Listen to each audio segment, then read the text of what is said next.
Hello, welcome back to Oliver's Greenhouse. Thanks for tuning in for another video. We're still sort of following or continuing the festive period of time at the moment. We're just coming up to New Year's, the start of 2017. In a number of videos recently I mentioned the fact that I was going to put some supplementary lighting into the greenhouse, mainly for the nepenthes and my Dendrobium spectabile. They're just not getting, there's just not enough light in the greenhouse this time of year. So I wanted to extend the photo period or period of time that we've got actual light or useful light in the greenhouse. So what I've done is I've invested in a new LED grow light, which is just located over this side of the greenhouse. Those of you that have paid attention to the thumbnail will notice we might have a slight issue with light pollution for the neighbours, because it looks like a UFO's landed in the back garden at the moment. We've just got a giant purple, pink, glowing greenhouse. To give you an idea, if you didn't see the thumbnail, I'll put one up in the video now.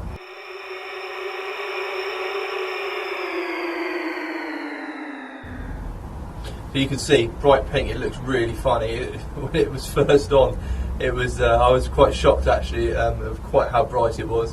So what I'll do is I'll get you guys down and we'll have a look at the grow light itself. It's on a timer at the moment, so it's a 7-day event timer, and I'll talk about the periods of time which I've chosen for it to come on in relation to the amount of actual available light in the greenhouse.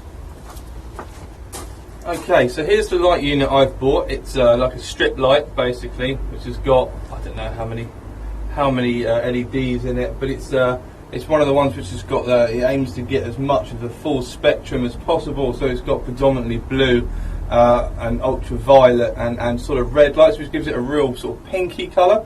And it comes with these brackets which slide up and down on a rail, so it's quite easy to sort of retrofit it to the greenhouse. It just fits in the channel grooves of the roof bars, and it's pretty solid, it's well made. It's also IPX64 waterproof, so you pretty much submerge this.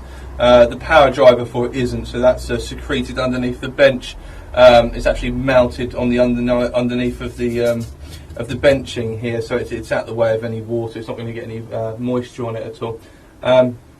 And it's run on a timer, so what happens is this comes on at 4 o'clock and runs until 6 o'clock, and then it comes on again at 6 o'clock in the morning and runs through to 9 o'clock. So it's basically, what the aim was to provide 12 hours of sunlight, or at least usable light from the nepenthes down here, and also the cephalotus as well, because they were starting to sulk a little.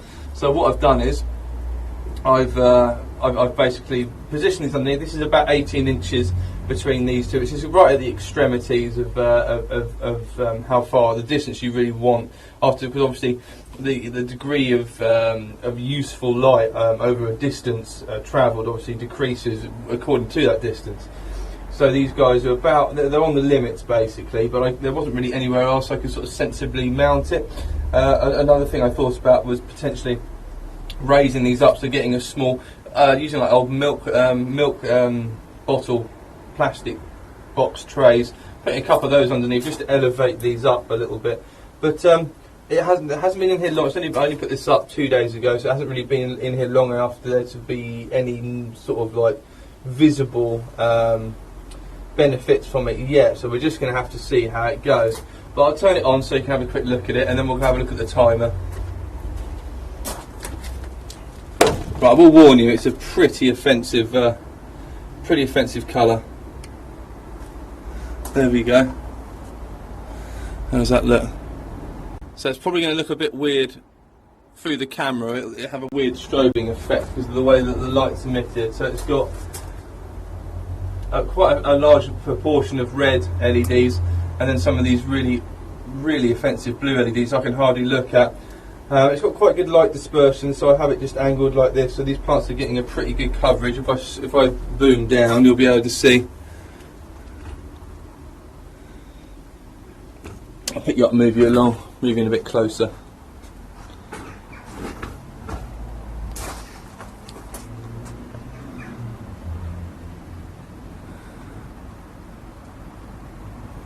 So yeah, here we go. You can see my nepenthes but underneath here, which they were starting to go really dark green, which leads me to believe, and these guys are used to real full sun, so most of them are. The Rafflesian over the back likes a bit more shade, but they like really good intense light, because they grow in sort of exposed areas and mountain ridges in their natural environment. So I'm just trying to give them as much light as possible. Also, the Dendrobium spectabile likes likes almost Cattleya sort of conditions, so I popped him underneath here as well and see if we can get another growth to come out of him, or at least start this year. I've had a little dig round in the pot, can't see anything yet, so some of the flower spikes and buds are still forming on it, which is a good sign, so we might have some more flowers next year. I just hope so anyway. So that's what I'm doing anyway, so yeah, that's basically what it is. Trying to extend the photo period of the greenhouse, provide a little bit more light for the Nepenthes.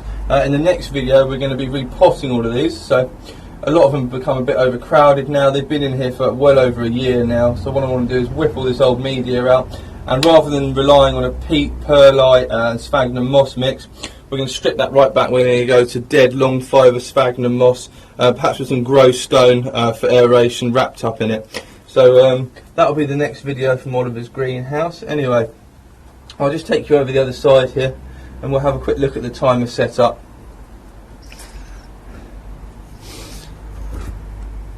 Okay, so that's actually contained in my second box. So I've got two what I call splash proof, waterproof boxes. These guys are in this one down here. I'll just scroll you down.